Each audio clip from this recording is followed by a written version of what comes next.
нуқтаи баландтарини пойтахт ки боғи ғалаба дониста мешавад, чанд сол аст ки дар рӯзи аввали ҷашни Навруз ана ҳамин гуна базму бозӣ дорад ва садои наюкарнай аз ин ҷо ба дуриҳо мерасад.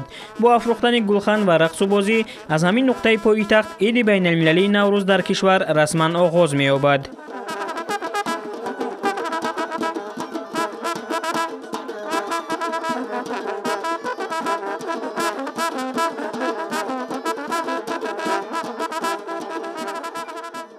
خوش است که در دیار تاجیکستان بیشتاسای ما نوروز عجب آمده است.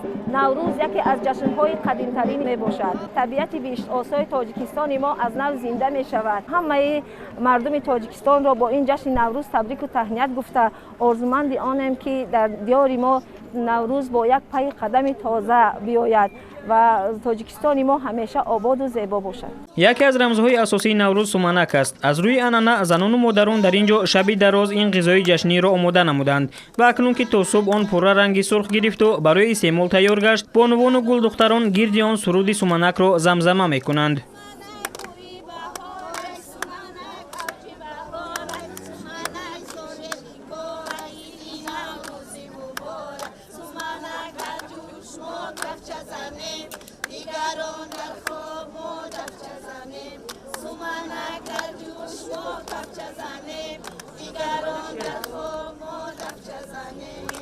نوروز قدیمترین عید هست و تا حال به ما رسیده آمده است.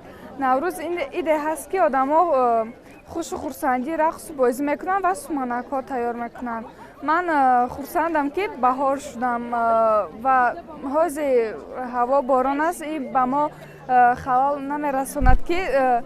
خلال نمیرساند که ما این جشن را قید کنیم. این بزمی نوروزی افتتاح بود و دوام هم دارد.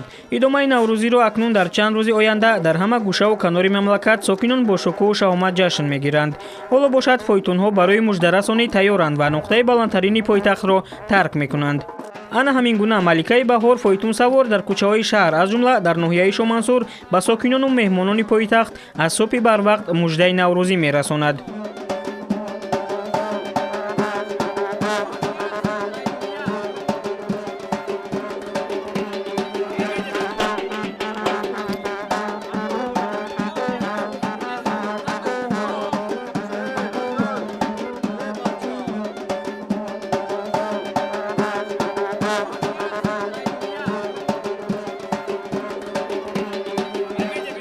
پس از رسانیدن مژده نوروزی عالم افروز و دورزنی گردی ناحیه، ملکه نوروز فایتون سوار به بزمگاه ساکنان ناحیه شامنصور که میدان 800 سالگی مسکو انتخاب شده بود رسید.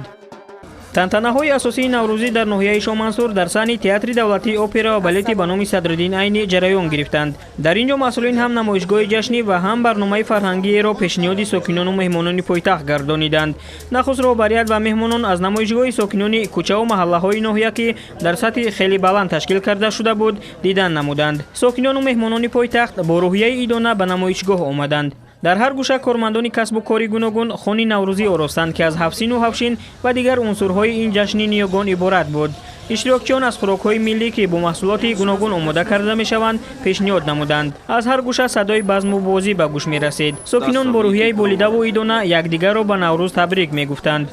خیلی خرسندیم که در وطن ما این عید بسیار پرشکوه و با تیاری زیاد می‌گذرد.